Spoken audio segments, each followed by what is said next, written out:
Bethany Diaspora Singlupki Chilinao Sing Ahan Bamaktada Prabhu Jisu Krista Gimingda Mayambo Salam Pizari Ishorgi Nungsiba Sia Sukimatik Chawi Aduga Aikoi Mayambusu Tatana Panghali Haibasi Aikoina Noma Nomagi Asumasum Hena Kanglaki Aduga Loinana Ishorgi Wahai Asibu Tatana Aikoi Batahan Biduna Pungning Togat Bibasigi Damakta Aikoi Gilay Pamda Shor Mahakpo Aikoi Mayam Tagat Minasi Ngasisu Amuka Aikoi 1 Peter gi chapter 3 asidagi matam khajiktang oirabasu tamin naduna pungning thogan minasi ngasi gi maru oiba text asi 1 Peter chapter 3 gi verses 10 to 12 asigi manungda ikoi paminagani verse 10 asi maru oina ikoi pathok sage Verse 10 das maina hai 1 Peter chapter 3 gi verse 10 Maramdi Punsibu Nungsiba amasung aphaba numit pu uba pamba Mahak Aduna Phattabadagi Mahakki marai aduga Mahakki chinbanna marai mara ngang badagi toksanu hai aduna ngasi aikoina maruoina Tamin nagadaba wahayasi he who would love life haibani Punsibu Nungsiba Mahak Aduna haibani Kari taugani karam haina sakani haibasigi maramdani Actually now sing Aikoi verse 11 ga 12 sesu amuk paminasi matang satabaya naba Mahagna Phattabadagi laithok laktuna Aphaba tausanu Mahakna ingthaba thiduna madu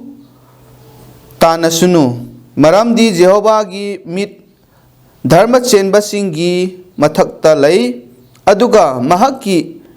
nakong makhoigi haijabada hangdokpi adubu Jehovah-gi maithongdi phattaba tauba makhoigi mayokta lay Actually now sing Punsi Sangba Aduga Aphaba Numit Haibatare Punsida Aphaba Punsi Nungaiba Pamdaba Kanasulaite Masi Ekoi Loina Pambani it is very natural Aduga Mi Khuding Magna Haibugumna Punsi Yam Sang na Hinglaga Awa Bakaktang Ting Narabadi Ekoi Karigumba Nungai basi mapung phade harauba mapung phade adubu punsi su sangba anayek kaya laitaba aduga nungaiba harauba nungaiba mayam thengnaduna kuina hingba matamda madu yamna mapung phaba yam nungaiba punsi ni haina ikoi loina launai aduna madu phangba ngamnaba ikoi loina hotnai aduga phangbasu yamna pami Aduna Bible da yingba matamda masi karam haina mi amana phangba ngamgani haibegi matangda phajana amuk takpiba lay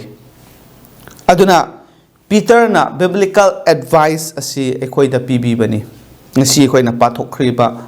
text asida ekoida phajana takpibani aduna still now sing how may this be achieved masigi punsi sangba nungaiba yaifaba punsi se karam haina phangani haibasi Aikoina ngasi nainagadabani muna taminasi Peter na Apostle Peter na scripture ishorgi sastra asidagi cite tawraga masidagi lawraga advice asi pibani Peter did not come up with his own ideas mana magi wakhalda khanba mana ningjabadu hekta phongdokpa nate he cited the book of Psalms asidagi mahakna lawraga masigi Wahaya si Mahak na phongdokpani Aikoi Psalm number 34 gi verses 11 to 16 asi amuk paminasi henna mayek segna aikoi bhab taba ngamnanaba thagat isai Psalm number 34 gi 11 dagi hauraga 16 phawbani masi ai loina pathok sage hena ekoi gi damakta mayik singna na bagi damakta paminasi verse 11 angang sa na khoi la u aina haiba taw Jehovah bu kiba aina na khoi bu tambi gani hingba pamba mi adu kanano afaba unaba punsi nung sangba nungsijaba cheksillu phattabadagi nahakki narai nahakki chinban na marai mara ngangbadagi phattabadagi chathou amasung afaba taw ingthaba thiyu amasung madugi matung illu verse 15 da Jehovah gi mit dharma chenba singi mathak talai mahakki nakongna makhoi gi kaujabada tabi Jehovah gi maithong phattaba thabak tawriba singi mayok talai makhoi bu ningsingba adu malemdagi dauthoknaba ईश्वर की वहाई असिना फजना ताकपीबा अखोइना तामिनरे apostle Peter नसु मसिगी साम असिदगी लौरगा मसिगी biblical advice असि पीबीबनी अदुना the truths that Peter believed in came from the scripture Apostle Peter na thazaba achumba se kadai dagi no ईश्वर की शास्त्र दगी नि Mahaki wakanda khanba mahaki pukningda phaurakpa warol singdo mana phongdokpa nate ishor gi sastra asidagi mahakna ukhiba pakhiba khangkhiba thazakhiba adubu aikoi mayamda thambibani contents of this word of advice Peter na piriba advice asigi manungda yauriba asi kari kari no number 1 this is practicing the fear of the Lord Prabhu Ishor Mahakpu Kiba Ikai Khumnaba Asi Masigi Pot Asi Yamna Maru Oina Takpi Ishor Bu Kiba Magi Apamba Punsida Hingba Ishor Bu Kiba Sibu practice Tauba Tabakta Pangthokpa Utpa Asi Yamna Maru Oye Aduna man's part Mi Ekoi Mioiba Ekoi Gi Saruk haiba tare ekoina tawgadaba ithau ase karino number 1 the tongue must not be misused aikoi gi lei aikoi gi chin ase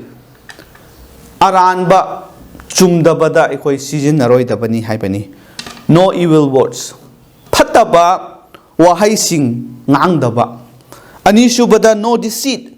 marai mara ngangba deceit oiba wahai sing sibu ekoi gi lai ekoi gi chin sidagi thokhandaba masi ekoi na tawgadaba ithau aduni aduga evil phattaba haibase many forms tongan ba maong da lai aduna masidagi ekoi departing from evil masidagi ekoi tholakpa madudagi ekoi lapthok ase maru oibani chinna ngangba Natraga Pataba Wahi Sing Sijinaraga Mibu Karemga Thainaba Aduga Chumdaba Wamayam among Ngang Bakhaltanatadana Madudagi 8 Ekoi Tolakpa Haibasi Yamna Maru Oi Haiki Bogomna Evil Haibasi Pataba Haibasi Makal Git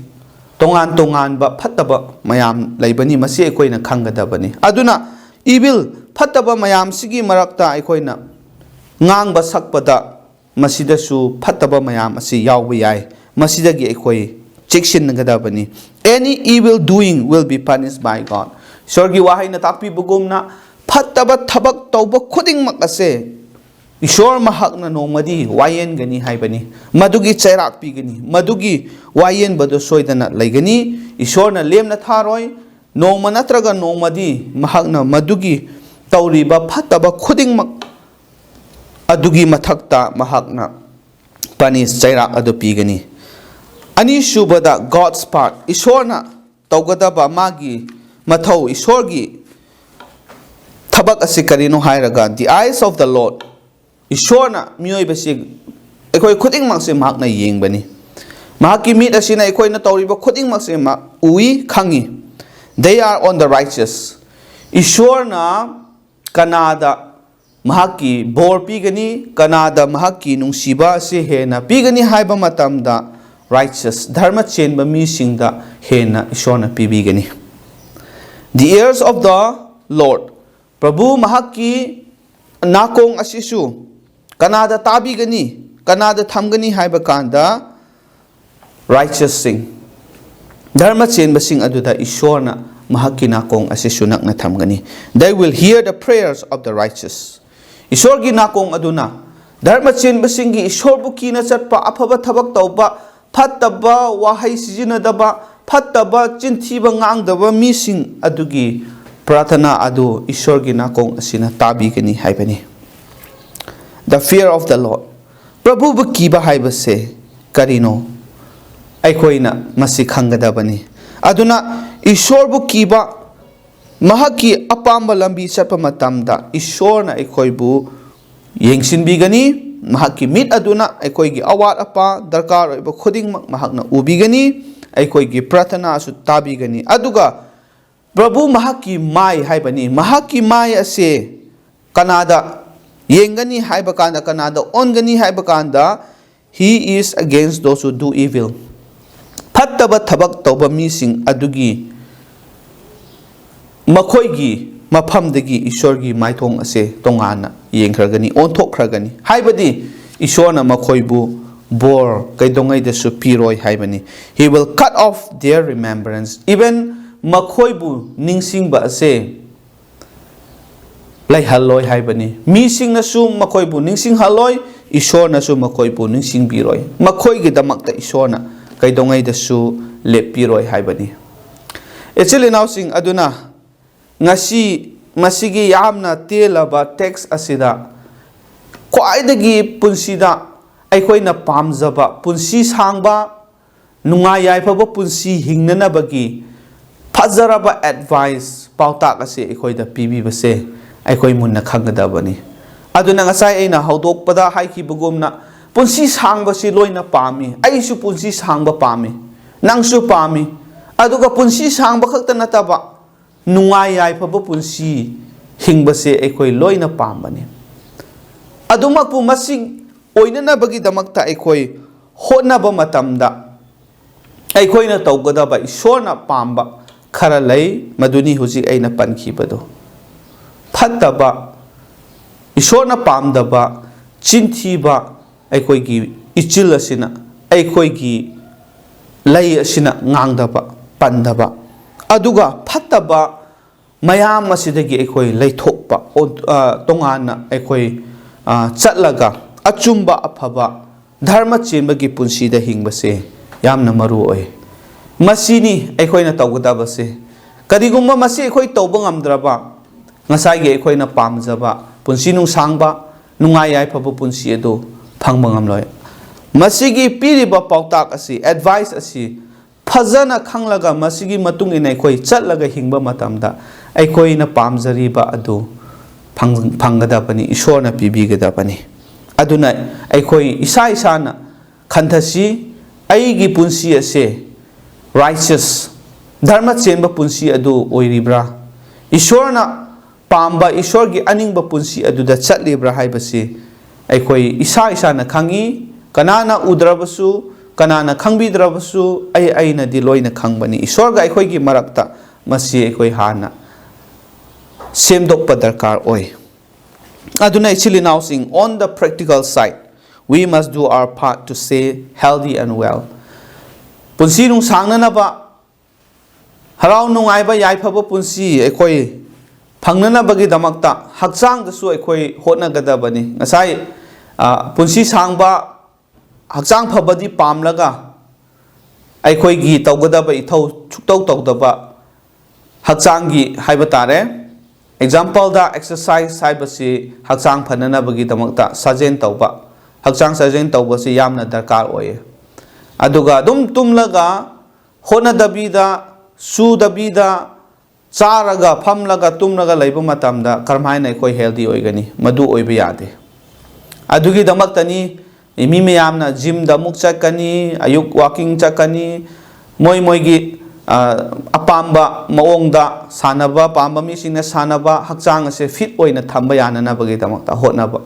ꯃꯁꯤ ꯑꯩꯈꯣꯏꯁꯨ ꯇꯧꯒꯗꯕꯅꯤ. ꯂꯣꯏꯅꯃꯛꯅ ꯇꯧꯒꯗꯕꯅꯤ. Healthy and well ꯑꯣꯏꯅꯅꯕ ꯑꯩꯈꯣꯏ ꯀꯟꯅ ꯍꯣꯠꯅꯕ ꯗꯔꯀꯥꯔ. ꯆꯥꯕ ꯊꯛꯄꯗꯁꯨ ꯑꯩꯈꯣই ꯆꯦꯛꯁꯤꯟꯕ ꯇꯥꯏ. ꯀꯔꯤ ꯆꯥꯏ? ꯑꯩꯅ ꯆꯥꯔꯤꯕ ꯆꯤꯟꯖꯥꯛ ꯑꯁꯤ ꯑꯩꯒꯤ ꯍꯛꯆꯥꯡꯒꯤꯗꯃꯛꯇ ꯐꯕ꯭ꯔꯥ? ꯃꯁꯤ ꯁꯥ ꯉꯥ ꯆꯥꯕ ꯃꯇꯝꯗ, ꯚꯦꯖꯤꯇꯦꯕꯜ ꯆꯥꯕ ꯃꯇꯝꯗ ꯃꯁꯤ ꯍꯦꯟꯅ ꯆꯥꯔꯒ ꯑꯩꯒꯤꯗꯃꯛꯇ